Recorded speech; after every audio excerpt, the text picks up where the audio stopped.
ಓಂ ನಮಃ ಶಿವಾಯ.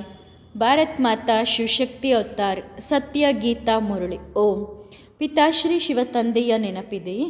ಮುರಳಿಯ ದಿನಾಂಕ 10/2/2026. ಪ್ರಾತಃ ಕ್ಲಾಸ್.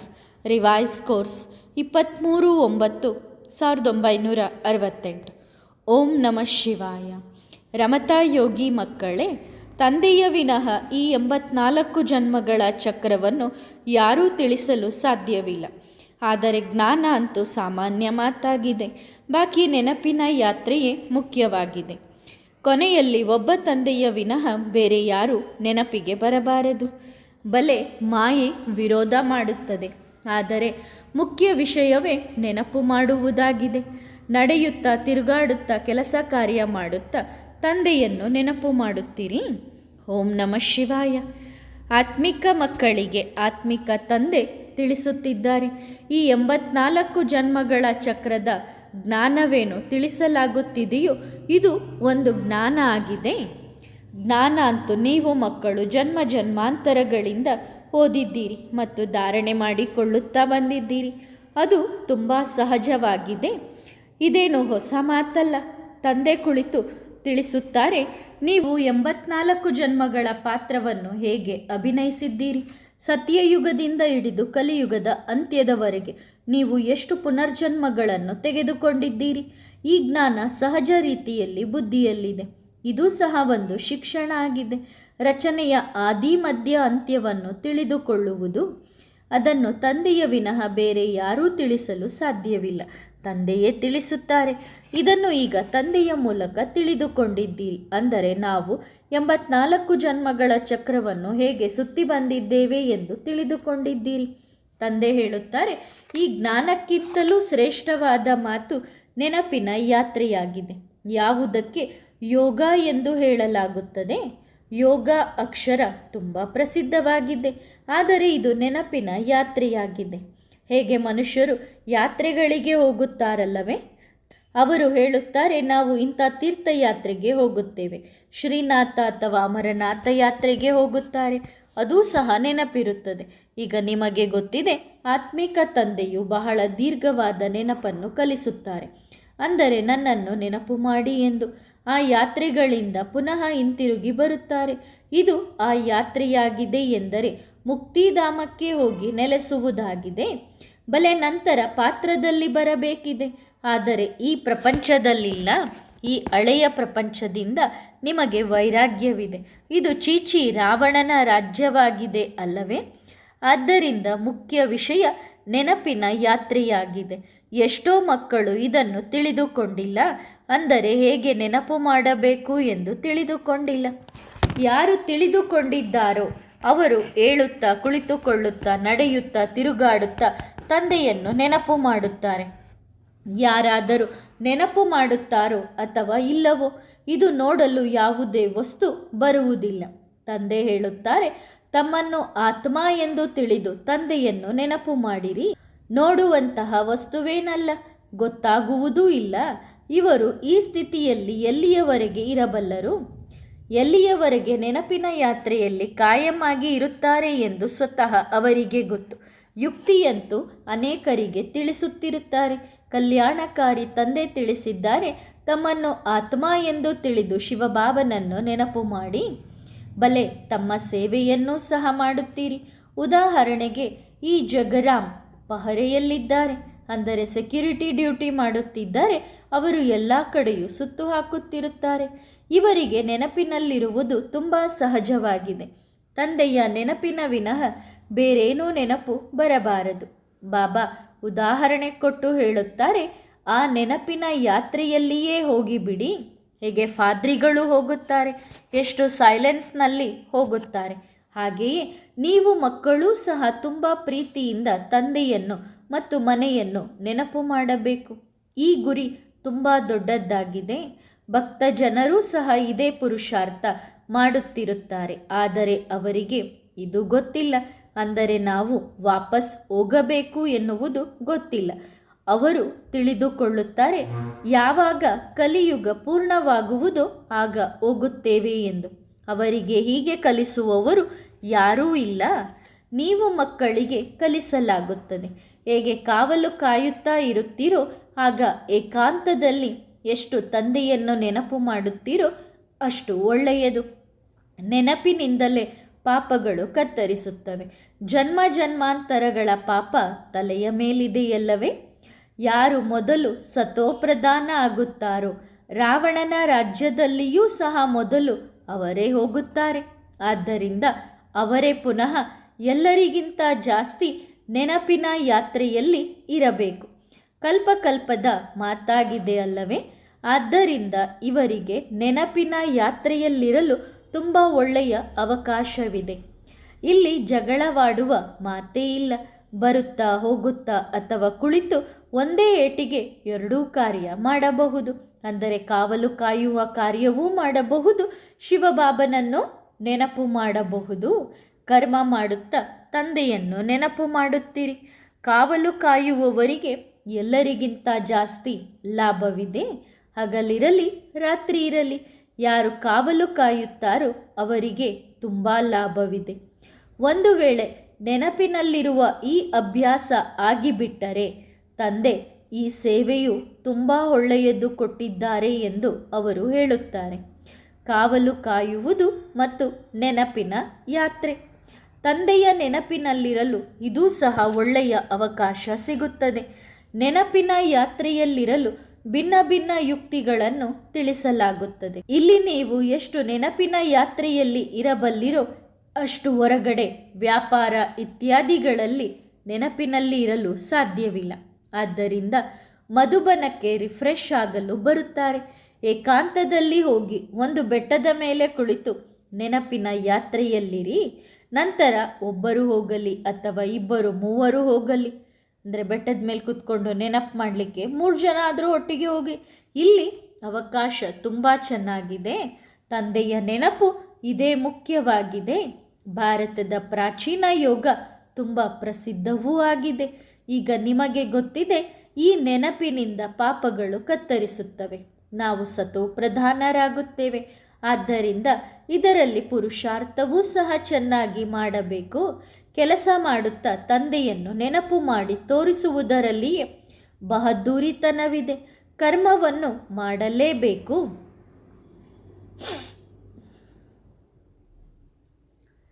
ಏಕೆಂದರೆ ನೀವು ಪ್ರವೃತ್ತಿ ಮಾರ್ಗದವರಾಗಿದ್ದೀರಿ. ಗೃಹಸ್ಥ ವ್ಯವಹಾರದಲ್ಲಿದ್ದು ವ್ಯಾಪಾರ ಇತ್ಯಾದಿ ಮಾಡುತ್ತಾ ಬುದ್ಧಿಯಲ್ಲಿ ತಂದೆಯ ನೆನಪಿರಲಿ. ಇದರಿಂದ ನಿಮ್ಮ ಸಂಪಾದನೆ ತುಂಬ ಇದೆ. ಬಲೆ ಈ ವಿಚಾರ ಎಷ್ಟೋ ಮಕ್ಕಳ ಬುದ್ಧಿಯಲ್ಲಿ ಬರುವುದಿಲ್ಲ. ಬಾಬಾ ಹೇಳುತ್ತಾರೆ, ಚಾರ್ಟ್ ಇಡಿ. ಸ್ವಲ್ಪ ಸ್ವಲ್ಪ ಯಾರ್ಯಾರು ಬರೆಯುತ್ತಾರೆ. ತಂದೆ ಯುಕ್ತಿಗಳಂತೂ ತುಂಬ ತಿಳಿಸುತ್ತಾರೆ. ಮಕ್ಕಳು ಬಾಬಾರವರ ಬಳಿ ಹೋಗೋಣ ಎಂದು ಬಯಸುತ್ತಾರೆ. ಇಲ್ಲಿ ತುಂಬ ಸಂಪಾದನೆ ಮಾಡಿಕೊಳ್ಳಬಹುದು. ಏಕಾಂತ ತುಂಬ ಚೆನ್ನಾಗಿದೆ. ತಂದೆ ಸಮ್ಮುಖದಲ್ಲಿ ಕುಳಿತು ತಿಳಿಸುತ್ತಾರೆ, ನನ್ನನ್ನು ನೆನಪು ಮಾಡಿ, ಆಗ ನಿಮ್ಮ ಪಾಪಗಳು ಕತ್ತರಿಸಿ ಹೋಗುತ್ತವೆ. ಏಕೆಂದರೆ ಜನ್ಮ ಜನ್ಮಾಂತರದ ಪಾಪ ತಲೆಯ ಮೇಲಿದೆ. ವಿಕಾರಕ್ಕೋಸ್ಕರ ಎಷ್ಟು ಜಗಳಗಳು ನಡೆಯುತ್ತವೆ ಎಂದು ತಂದೆಗೆ ಗೊತ್ತಿದೆ. ವಿಘ್ನಗಳು ಬರುತ್ತವೆ.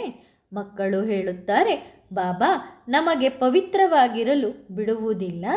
ಅದಕ್ಕೆ ಬಾಬಾ ಹೇಳುತ್ತಾರೆ, ಒಳ್ಳೆಯದು ಮಗು, ನೀನು ನೆನಪಿನ ಯಾತ್ರೆಯಲ್ಲಿದ್ದು ಜನ್ಮ ಜನ್ಮಾಂತರದ ಪಾಪ ಏನಿದೆಯೋ ತಲೆಯ ಮೇಲೆ ಆ ಹೊರೆಯನ್ನು ಕೆಳಗಿಳಿಸಿಕೊ.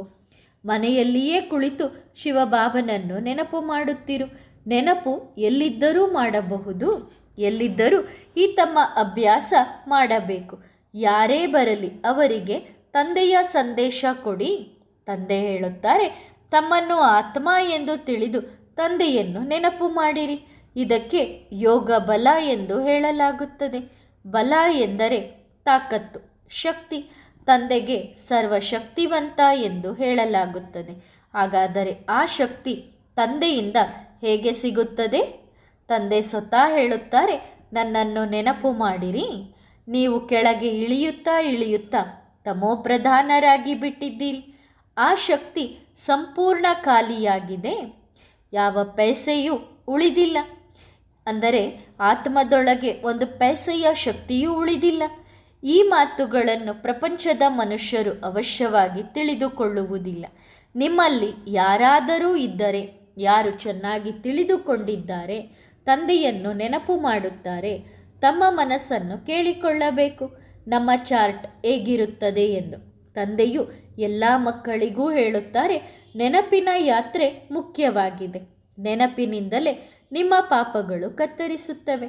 ತಮೋಪ್ರಧಾನರಿಂದ ಸತೋಪ್ರಧಾನರಾಗುತ್ತೀರಿ. ತಂದೆ ಹೇಳುತ್ತಾರೆ, ಕಲ್ಪಕಲ್ಪವು ಪ್ರತಿ 5,000 ವರ್ಷಗಳ ನಂತರ ನಾನು ಬಂದು ನಿಮಗೆ ತಿಳಿಸುತ್ತೇನೆ.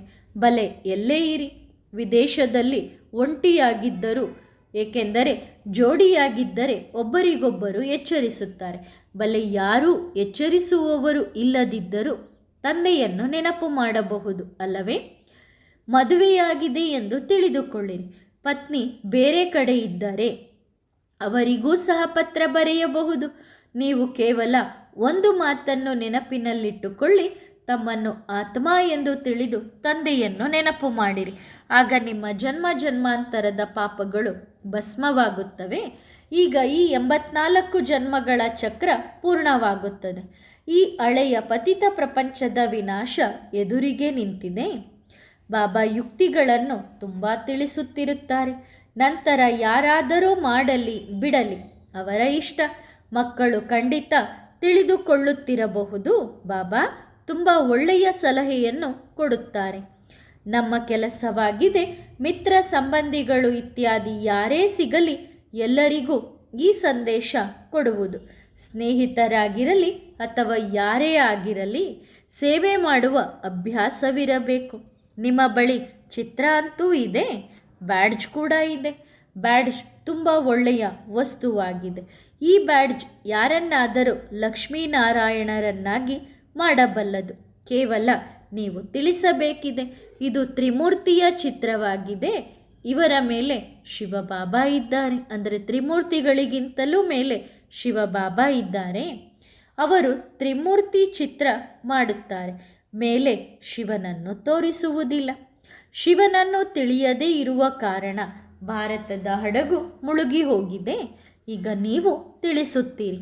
ಎಲ್ಲರಿಗಿಂತ ಮೊದಲು ಪರಮಪಿತ ಪರಮಾತ್ಮ ಶಿವ ರಚಯಿತ ಆಗಿದ್ದಾರೆ. ಯಾರ ಮೂಲಕ ಭಾರತದ ಹಡಗು ಪಾರಾಗುತ್ತದೆ ಅವರು ತ್ರಿಮೂರ್ತಿಯ ಅರ್ಥವನ್ನೇ ತಿಳಿದುಕೊಂಡಿಲ್ಲ. ಇದು ಸಹ ಡ್ರಾಮಾ ಮಾಡಲ್ಪಟ್ಟಿದೆ. ಪತಿತರಾಗುತ್ತಾರೆ, ಆಗ ಕೂಗಿಕೊಳ್ಳುತ್ತಿರುತ್ತಾರೆ, ಹೇ ಪತಿತ ಪಾವನ, ನೀನು ಬಂದು ಪತಿತರಾದ ನಮ್ಮನ್ನು ಪಾವನರನ್ನಾಗಿ ಮಾಡು ಎಂದು. ಈಗ ನೀವು ಮಕ್ಕಳಿಗೆ ಗೊತ್ತಿದೆ ಇದು ಪತಿತ ಪ್ರಪಂಚವಾಗಿದೆ. ಎಷ್ಟು ಪೈಸೆ ಬೆಲೆಯದ್ದೂ ಇಲ್ಲದಂತಾಗಿದೆ. ಅಂದರೆ ಇದಕ್ಕೆ ಯಾವ ಬೆಲೆಯೂ ಇಲ್ಲ, ಸಂಪೂರ್ಣ ಸಾಧಾರಣ ಆಗಿದೆ. ಹೇಗೆ ತಂದೆ ಕುಳಿತು ತಿಳಿಸುತ್ತಾರೋ ಹಾಗೆ ನೀವೂ ಸಹ ಭಾಷಣ ಮಾಡಬೇಕು. ಬಲೆ ಮಕ್ಕಳು ಸೇವೆಯನ್ನು ಮಾಡುತ್ತಿರುತ್ತಾರೆ. ಡ್ರಾಮಾದ ಪ್ಲಾನ್ ಅನುಸಾರ ಹೀಗೆಯೇ ನಡೆಯುತ್ತಾ ಬಂದಿದೆ. ತಂದೆ ಸಹ ಡೈರೆಕ್ಷನ್ ಕೊಡುತ್ತಿರುತ್ತಾರೆ. ಈ ರೀತಿ ಮ್ಯೂಸಿಯಂ ತೆರೆಯಿರಿ, ಸೇವೆ ಮಾಡಿ, ಆಗ ತುಂಬ ಜನ ಬರುತ್ತಾರೆ. ಸರ್ಕಸ್ ಸಹ ದೊಡ್ಡ ದೊಡ್ಡ ನಗರಗಳಲ್ಲಿ ತೆರೆಯುತ್ತಾರಲ್ಲವೇ? ಅವರ ಬಳಿ ಎಷ್ಟೊಂದು ಸಾಮಾನುಗಳಿರುತ್ತವೆ. ಹಳ್ಳಿಯಿಂದ ಜನರು ನೋಡಲು ಬರುತ್ತಾರೆ. ಆದ್ದರಿಂದ ಬಾಬಾ ಹೇಳುತ್ತಾರೆ, ನೀವೂ ಸಹ ಅಂತಹ ಸುಂದರವಾದ ಮ್ಯೂಸಿಯಂ ಮಾಡಿ ಅದನ್ನು ನೋಡಿ ಖುಷಿಯಾಗಲಿ. ನಂತರ ಬೇರೆಯವರಿಗೆ ಹೋಗಿ ಅವರು ಹೇಳಲಿ, ಇದೂ ಸಹ ತಿಳಿದುಕೊಂಡಿದ್ದೀರಿ. ಏನೆಲ್ಲ ಸೇವೆ ನಡೆಯುತ್ತಿದೆಯೋ ಕಲ್ಪದ ಹಿಂದೆ ಅದರಂತೆಯೇ ನಡೆಯುತ್ತಿರುತ್ತದೆ. ಆದರೆ ಸತೋಪ್ರಧಾನರಾಗುವ ಹಂಬಲ ತುಂಬ ಇಟ್ಟುಕೊಳ್ಳಬೇಕು. ಅದರಲ್ಲಿಯೇ ಮಕ್ಕಳು ಅಜಾಗರೂಕತೆ ಮಾಡುತ್ತಾರೆ. ಮಾಯೆ ವಿಘ್ನವನ್ನೂ ಸಹ ಇಂತಹ ನೆನಪಿನ ಯಾತ್ರೆಯಲ್ಲಿಯೇ ಹಾಕುತ್ತದೆ. ತಮ್ಮ ಮನಸ್ಸನ್ನು ಕೇಳಿಕೊಳ್ಳಬೇಕು. ನಮಗೆ ಎಷ್ಟು ಅಭ್ಯಾಸವಿದೆಯೇ? ನಾವು ಪರಿಶ್ರಮ ಪಡುತ್ತಿದ್ದೇವೆ. ಹೇಗೆ ತಂದೆ ತಿಳಿಸುತ್ತಾರೆ, ಜ್ಞಾನ ಅಂತೂ ಸಾಮಾನ್ಯ ಮಾತಾಗಿದೆ. ತಂದೆಯ ವಿನಃ ಈ 84 ಜನ್ಮಗಳ ಚಕ್ರವನ್ನು ಯಾರೂ ತಿಳಿಸಲು ಸಾಧ್ಯವಿಲ್ಲ. ಬಾಕಿ ನೆನಪಿನ ಯಾತ್ರೆಯೇ ಮುಖ್ಯವಾಗಿದೆ. ಒಬ್ಬ ತಂದೆಯ ವಿನಃ ಕೊನೆಯಲ್ಲಿ ಬೇರೆ ಯಾರೂ ನೆನಪಿಗೆ ಬರಬಾರದು. ಡೈರೆಕ್ಷನ್ಸ್ ಅಂತೂ ತಂದೆ ಸಂಪೂರ್ಣ ರೀತಿಯಲ್ಲಿ ಕೊಡುತ್ತಿರುತ್ತಾರೆ. ಬಲೆ ಮಾಯೆ ವಿರೋಧ ಮಾಡುತ್ತದೆ. ಮುಖ್ಯ ವಿಷಯವೇ ನೆನಪು ಮಾಡುವುದಾಗಿದೆ. ಎಲ್ಲರೂ ಇದನ್ನು ಕಲಿಸಲು ಸಾಧ್ಯವಿಲ್ಲ. ಅವರಿಗೆ ತಿಳಿದೇ ಇಲ್ಲ. ನೀವು ಯಾರಿಗೇ ಆಗಲಿ ತಿಳಿಸಬಹುದು. ಬಲೆ ಯಾರೇ ಇರಲಿ, ನೀವು ಕೇವಲ ಈ ಬ್ಯಾಡ್ಜ್ ತೋರಿಸಿರಿ. ಬೇರೆ ಯಾರ ಬಳಿಯೂ ಇಂತಹ ಅರ್ಥಸಹಿತ ಬ್ಯಾಡ್ಜ್ ಇರುವುದೇ ಇಲ್ಲ. ಮಿಲಿಟರಿಯವರಿಗೂ ಸಹ ತುಂಬ ಸಿಗುತ್ತವೆ. ಯಾರು ಒಳ್ಳೆಯ ಕೆಲಸ ಮಾಡುತ್ತಾರೋ ಅವರಿಗೆ ಮೆಡಲ್ ಸಿಗುತ್ತದೆ. ರಾಯ್ ಸಾಹೇಬ್ ಮೆಡಲು. ಎಲ್ಲರೂ ನೋಡುತ್ತಾರೆ, ಇವರಿಗೆ ವಾಯ್ಸ್ರಾಯ್ನಿಂದ ಟೈಟಲ್ ಸಿಕ್ಕಿದೆ ಎಂದು. ಮೊದಲು ವಾಯ್ಸ್ರಾಯ್ ಇತ್ಯಾದಿ ಇರುತ್ತಿದ್ದರು. ಅವರನ್ನು ಕ್ವೀನ್ಗಳು ಅಂದರೆ ರಾಣಿಯರು ಅಪಾಯಿಂಟ್ ಮಾಡುತ್ತಿದ್ದರು. ಈಗ ಅವರ ಬಳಿಯೂ ಯಾವುದೇ ಶಕ್ತಿ ಇಲ್ಲ. ಈಗ ಎಷ್ಟೊಂದು ಜಗಳಗಳು ನಡೆಯುತ್ತಿವೆ. ನೀರಿಗೋಸ್ಕರ ಜಗಳ, ಭೂಮಿಗೋಸ್ಕರ ಜಗಳ. ಅಲ್ಲಿ ಬೇಕಾದಷ್ಟು ಜಮೀನು ಬಿದ್ದಿರುತ್ತದೆ. ಮೊದಲು ಜಮೀನು ತುಂಬ ಅಗ್ಗವಾಗಿತ್ತು, ಈಗ ಎಷ್ಟು ದುಬಾರಿಯಾಗಿದೆ. ಈ ಸಮಯದಲ್ಲಿ ತುಂಬ ಬೆಲೆ ಇದೆ, ಏಕೆಂದರೆ ಮನುಷ್ಯರು ಹೆಚ್ಚಾಗಿದ್ದಾರಲ್ಲವೇ. ಆದ್ದರಿಂದ ಅವರಿಗೆ ಖಂಡಿತ ಜಮೀನು ನಗರದಲ್ಲಿ ಬೇಕು. ಕಾಡಿನಲ್ಲಿರಲು ಭಯಪಡುತ್ತಾರೆ. ಎಷ್ಟೊಂದು ಮನುಷ್ಯರಿದ್ದಾರೆ. ಈಗ ನೀವು ಮಕ್ಕಳಿಗೆ ಗೊತ್ತಿದೆ, ಬಾಬಾ ಸ್ವರ್ಗದ ಸ್ಥಾಪನೆ ಮಾಡುತ್ತಿದ್ದಾರೆ. ಇಷ್ಟೆಲ್ಲ ಜನ ಖಾಲಿಯಾಗಿ ಬಾಕಿ ಎಷ್ಟು ಸ್ವಲ್ಪ ಜನ ಇರುತ್ತಾರೆ. ಜಮೀನು ಎಷ್ಟೊಂದು ಇರುತ್ತದೆ, ಅಲ್ಲಿಯೂ ಎಲ್ಲವೂ ಹೊಸದಾಗಿರುತ್ತದೆ. 5 ತತ್ವಗಳೂ ಸಹ ಸತೋಪ್ರಧಾನವಾಗಿ ಬಿಡುತ್ತವೆ. ಗಣಿಗಳು ಇತ್ಯಾದಿ ಎಲ್ಲವೂ ಹೊಸದಾಗಿರುತ್ತದೆ. ಆ ಹೊಸ ಪ್ರಪಂಚದಲ್ಲಿ ಹೋಗಲು ಪುನಃ ಚೆನ್ನಾಗಿ ಪುರುಷಾರ್ಥ ಮಾಡಬೇಕು. ಪ್ರತಿಯೊಬ್ಬ ಮನುಷ್ಯರು ಪುರುಷಾರ್ಥ ಮಾಡುತ್ತಾರೆ ಶ್ರೇಷ್ಠ ಪದವಿ ಪಡೆಯಲು. ಯಾರಾದರೂ ಸಂಪೂರ್ಣ ಪುರುಷಾರ್ಥ ಮಾಡದಿದ್ದರೆ ಇವರು ಫೇಲ್ ಆಗುತ್ತಾರೆ ಎಂದು ತಿಳಿದುಕೊಳ್ಳುತ್ತಾರೆ. ಸ್ವತಃ ನಾವು ಫೇಲ್ ಆಗುತ್ತೇವೆ ಎಂದು ಅವರಿಗೂ ಗೊತ್ತಾಗುತ್ತದೆ. ನಂತರ ಶಿಕ್ಷಣ ಇತ್ಯಾದಿಗಳನ್ನು ಬಿಟ್ಟು ಯಾವುದಾದರೂ ನೌಕರಿಗೆ ಸೇರಿಕೊಳ್ಳುತ್ತಾರೆ. ಹೀಗೆಲ್ಲ ನೌಕರಿಯಲ್ಲಿಯೂ ಸಹ ತುಂಬ ಕಠಿಣ ಕಾಯಿದೆಗಳನ್ನು ತೆಗೆಯುತ್ತಿರುತ್ತಾರೆ. ಮನುಷ್ಯರು ತುಂಬ ದುಃಖಿಯಾಗಿದ್ದಾರೆ. ಬಾಬಾ ಈಗ ನಮಗೆ ಎಂತಹ ದಾರಿ ತೋರಿಸುತ್ತಾರೆಂದರೆ 21 ಜನ್ಮಗಳವರೆಗೆ ದುಃಖದ ಹೆಸರಿರುವುದಿಲ್ಲ. ತಂದೆ ಹೇಳುತ್ತಾರೆ, ಕೇವಲ ನೆನಪಿನ ಯಾತ್ರೆಯಲ್ಲಿರಿ. ಎಷ್ಟಾಗುತ್ತದೆಯೋ ಅಷ್ಟು ನೆನಪು ಮಾಡಿರಿ. ನೆನಪು ಮಾಡಲು ರಾತ್ರಿ ತುಂಬ ಒಳ್ಳೆಯದು. ಬಲೆ ಮಲಗಿಕೊಂಡು ನೆನಪು ಮಾಡಿ. ಕೆಲವರಿಗೆ ಮಲಗಿದಾಗ ನಿದ್ದೆ ಬರುತ್ತದೆ. ಮುದುಕರಾಗಿದ್ದರೆ ಜಾಸ್ತಿ ಕುಳಿತುಕೊಳ್ಳಲು ಸಾಧ್ಯವಾಗುವುದಿಲ್ಲವೆಂದರೆ ಅವಶ್ಯವಾಗಿ ಮಲಗಿಬಿಡುತ್ತಾರೆ. ಮಲಗಿಕೊಂಡೇ ತಂದೆಯನ್ನು ನೆನಪು ಮಾಡುತ್ತೀರಿ. ಈ ಪಕ್ಕಾ ಸಂಪಾದನೆಯಲ್ಲಿ ಎಂದಿಗೂ ತೂಕಡಿಕೆ ಬರುವುದಿಲ್ಲ. ಯುವಕರಾಗಿದ್ದರೆ ಎದ್ದು ನೆನಪಿನಲ್ಲಿ ಕುಳಿತುಕೊಳ್ಳುತ್ತಾರೆ. ನೆನಪಿನ ಯಾತ್ರೆಯಲ್ಲಿ ಮಲಗಲು ಮನಸ್ಸೇ ಬರುವುದಿಲ್ಲ. ಒಳಗೆ ತುಂಬ ಖುಷಿಯಾಗುತ್ತಿರುತ್ತದೆ, ಏಕೆಂದರೆ ಬಹಳ ದೊಡ್ಡ ಸಂಪಾದನೆ ಇದೆ. ಈಗ ನೀವು ತಿಳಿದುಕೊಂಡಿದ್ದೀರಿ, ಸಮಯ ಇನ್ನೂ ಇದೆ, ಆದರೆ ಸಾವಿಗೆ ಯಾವುದೇ ಭರವಸೆ ಇಲ್ಲ. ಆದ್ದರಿಂದ ತಂದೆ ತಿಳಿಸುತ್ತಾರೆ, ಮುಖ್ಯ ವಿಷಯ ನೆನಪಿನ ಯಾತ್ರೆಯಾಗಿದೆ. ಹೊರಗಡೆ ನಗರಗಳಲ್ಲಿ ಕಷ್ಟವಿದೆ, ಇಲ್ಲಿ ಬರುತ್ತೀರಿ. ನಿಮಗೆ ಬಹಳ ಒಳ್ಳೆಯ ಅವಕಾಶ ಇಲ್ಲಿ ಸಿಗುತ್ತದೆ. ಯಾವುದೇ ಚಿಂತೆಯ ಮಾತಿಲ್ಲ. ಆದ್ದರಿಂದ ಇಲ್ಲಿ ಚಾರ್ಟ್ ಹೆಚ್ಚಿಸಿಕೊಳ್ಳುತ್ತೀರಿ. ಇದರಿಂದ ನಿಮ್ಮ ನಡವಳಿಕೆ ಸಹ ಸುಧಾರಣೆಯಾಗುತ್ತದೆ.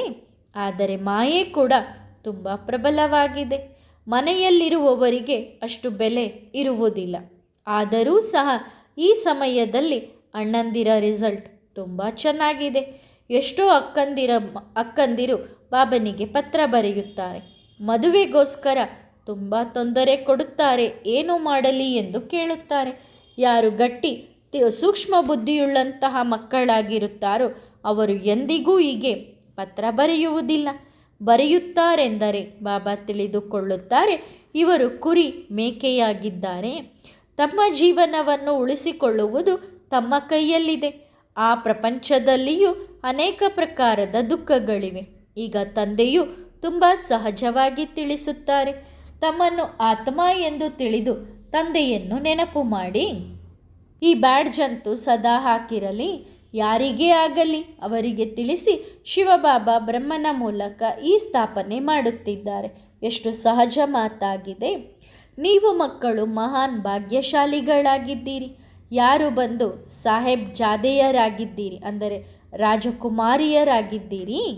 ತಂದೆ ಎಷ್ಟು ಶ್ರೇಷ್ಠರನ್ನಾಗಿ ಮಾಡುತ್ತಾರೆ.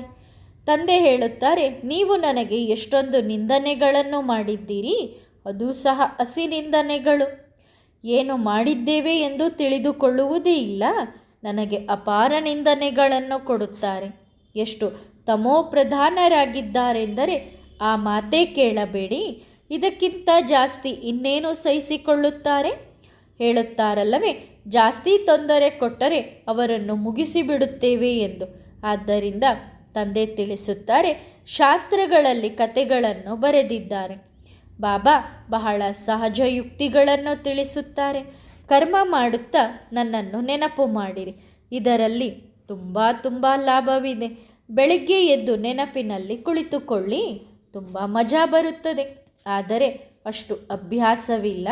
ಟೀಚರ್ ವಿದ್ಯಾರ್ಥಿಗಳ ನಡವಳಿಕೆಯಿಂದ ಇವರು ಪಾಸ್ ಆಗುತ್ತಾರೋ ಫೇಲ್ ಆಗುತ್ತಾರೋ ಎಂದು ತಿಳಿದುಕೊಳ್ಳುತ್ತಾರೆ.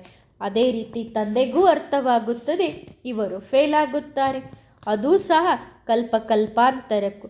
ಬಲೆ ಭಾಷಣದಲ್ಲಿ ತುಂಬ ಹುಷಾರಿದ್ದಾರೆ, ಚಿತ್ರ ಪ್ರದರ್ಶನದಲ್ಲಿ ತಟ್ಟಂಥ ಜ್ಞಾನ ತಿಳಿಸುತ್ತಾರೆ, ಆದರೆ ನೆನಪು ಮಾಡುವುದಿಲ್ಲ.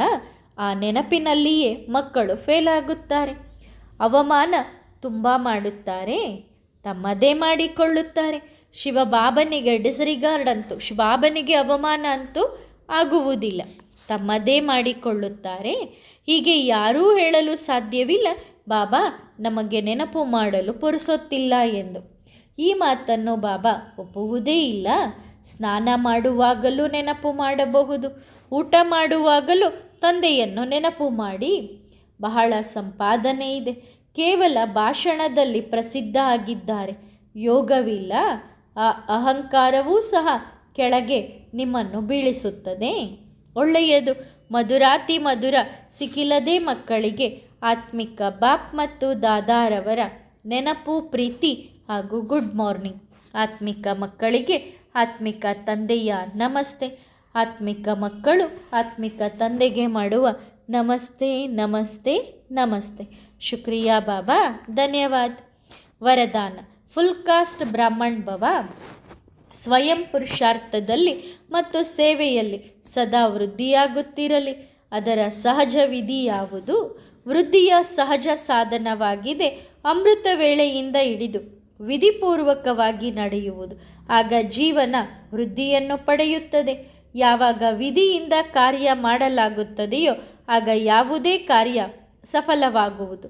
ಬ್ರಾಹ್ಮಣ ಎಂದರೆ ವಿಧಿಪೂರ್ವಕ ಜೀವನ. ಒಂದು ವೇಳೆ ಯಾವುದೇ ಮಾತಿನಲ್ಲಿ, ಸ್ವಯಂ ಪುರುಷಾರ್ಥದಲ್ಲಿ ಅಥವಾ ಸೇವೆಯಲ್ಲಿ ವೃದ್ಧಿಯಾಗುತ್ತಿಲ್ಲವೆಂದರೆ ಖಂಡಿತ ಯಾವುದೋ ವಿಧಿಯ ಕೊರತೆ ಇದೆ. ಆದ್ದರಿಂದ ನಿಮ್ಮನ್ನು ನೀವು ಚೆಕ್ ಮಾಡಿಕೊಳ್ಳಿ. ಅಮೃತ ವೇಳೆಯಿಂದ ಹಿಡಿದು ರಾತ್ರಿಯವರೆಗೆ ಮನಸ, ವಾಚ, ಕರ್ಮಣ ಹಾಗೂ ಸಂಪರ್ಕ ವಿಧಿಪೂರ್ವಕವಾಗಿತ್ತೆ, ಅಂದರೆ ವೃದ್ಧಿಯಾಯಿತೆ. ಆಗ ಹೇಳಲಾಗುತ್ತದೆ, ನೀವು ಫುಲ್ ಕಾಸ್ಟ್ ಬ್ರಾಹ್ಮಣ ಎಂದು. ಒಳ್ಳೆಯದು. ಓಂ ನಮಃ ಶಿವಾಯ.